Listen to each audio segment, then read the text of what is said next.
ഇത് നമ്മുടെ വീട്ടിലുള്ളൊരു മുള്ളൻചീരയാണ് കേട്ടോ. മുള്ളൻചീര എന്ന് പറഞ്ഞാൽ നിറയെ മുള്ളുണ്ടാവും ഈ ഒരു ചീര. ഭയങ്കര ടേസ്റ്റാണ് താളിക്കാൻ. എന്നാൽ എൻ്റെ കയ്യിൽ ഒരു തൈയാണുള്ളത്. അതിൽ നിന്ന് കമ്പ് മുറിച്ച് കുത്തി ഞാനിപ്പോൾ പിടിപ്പിക്കാൻ തുടങ്ങിയിട്ടുണ്ട്. അപ്പോൾ ഇതാ ഇത്രയും ലീഫുകൾ നമുക്ക് കിട്ടിയിട്ടുണ്ട്. ഇനി ഈ ഒരു ഇല വെച്ചിട്ടാണ് ഇന്നത്തെ കറി. സവോളയും വെളുത്തുള്ളിയും പച്ചമുളകും കൂടെ നന്നായി വഴറ്റി അതിൽ ഒരല്പം മഞ്ഞൾപ്പൊടിയും വെള്ളവും ചേർത്ത് നന്നായി തിളപ്പിച്ചതിന് ശേഷം നമ്മുടെ ചീരയിൽ ഇട്ട് കൊടുക്കുക. അതിനുശേഷം പച്ചത്തേങ്ങ നല്ല ജീരകവും ചേർത്ത് അരച്ചതിലേക്ക് ഒഴിച്ചു കൊടുക്കുക. ചുവന്നുള്ളി കൂടി ചേർക്കാൻ മറക്കണ്ട കേട്ടോ. അങ്ങനെ ചീരക്കറി റെഡിയായി. ഇനി ഉപ്പേരിക്ക് പറമ്പിൽ കോവൽ കായ്ച്ചു കിടക്കുന്നുണ്ട്. നല്ല ഇളം കോവൽ പൊട്ടിച്ചെടുത്തിട്ട് ചെറുതായി അരിഞ്ഞ് നമുക്ക് ഉപ്പേരിയും കൂടെ ആക്കാം.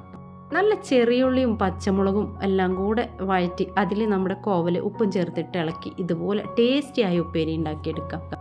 ഇന്നത്തെ പച്ചക്കറി വീട്ടിൽ നിന്ന് തന്നെ ആയതുകൊണ്ട് ആ ഒരു എമൗണ്ട് എൻ്റെ സേവിങ്സിലേക്ക്.